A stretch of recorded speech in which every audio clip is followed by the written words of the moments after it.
Pancasila sebagai sistem filsafat memiliki sumber-sumber tertentu. Sumber historis, sumber sosiologis, dan sumber politik.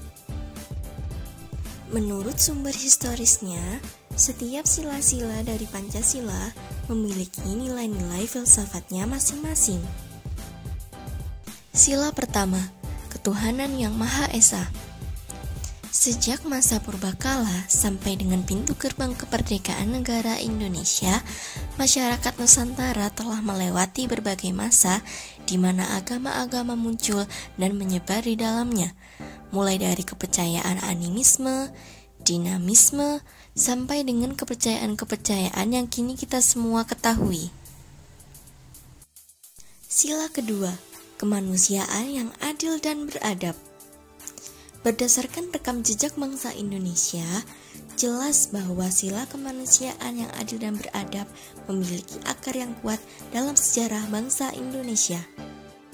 Kemerdekaan Indonesia menghadirkan suatu bangsa yang memiliki wawasan global dengan kearifan lokal, memiliki komitmen pada penertiban dunia berdasarkan kemerdekaan, perdamaian, dan keadilan sosial, serta pada pemuliaan hak-hak asasi manusia.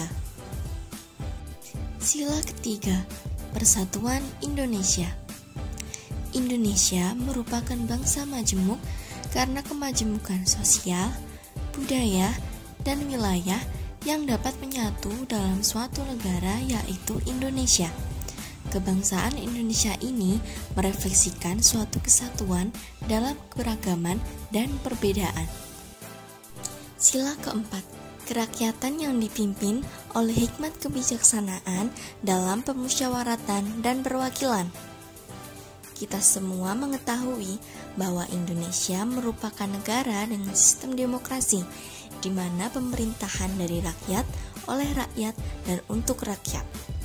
Namun sebelum itu, ketika masa pra-Indonesia, saat masih berbentuk sebagai wilayah kerajaan-kerajaan dipimpin oleh pemerintahan feodal oleh raja, nilai-nilai demokrasi dalam taraf tertentu juga telah hadir. Sila kelima, keadilan sosial bagi seluruh rakyat Indonesia.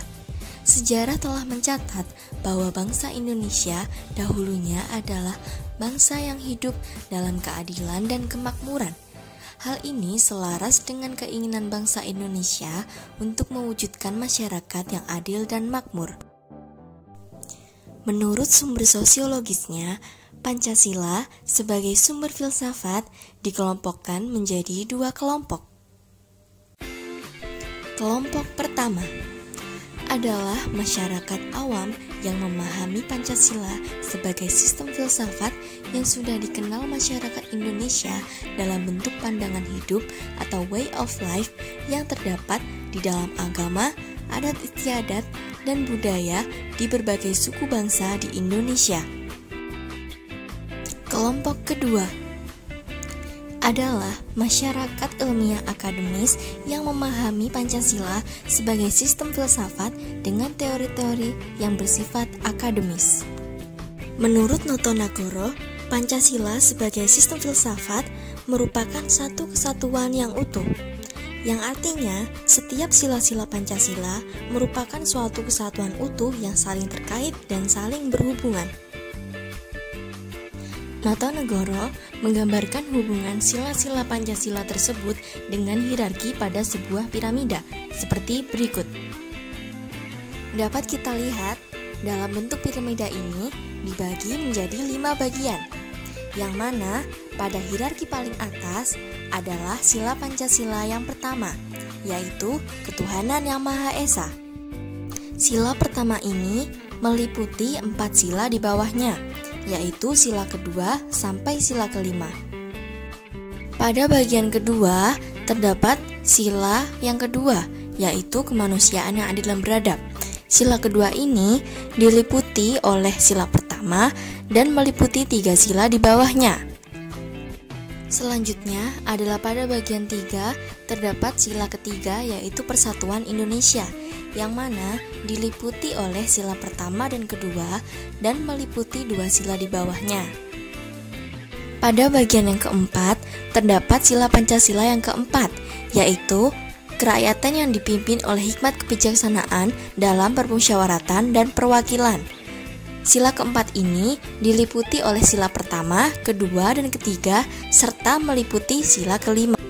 Pada bagian terakhir, terdapat sila Pancasila yang kelima, yaitu keadilan sosial bagi seluruh rakyat Indonesia. Sila ini diliputi oleh sila pertama, kedua, ketiga, dan keempat. Sebelum berkembang menjadi sistem filsafat, Pancasila merupakan konsensus politik. Apa itu konsensus politik?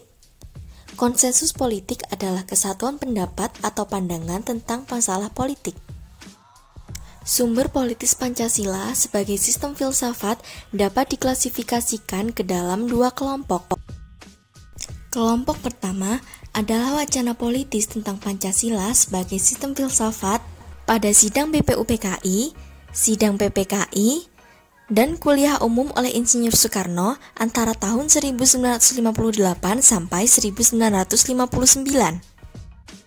Kelompok kedua mencangkup berbagai argumen politis tentang Pancasila sebagai sistem filsafat yang kemudian disuarakan kembali pada era reformasi dalam pidato politik B.J. Habibie pada tanggal 1 Juni 2011.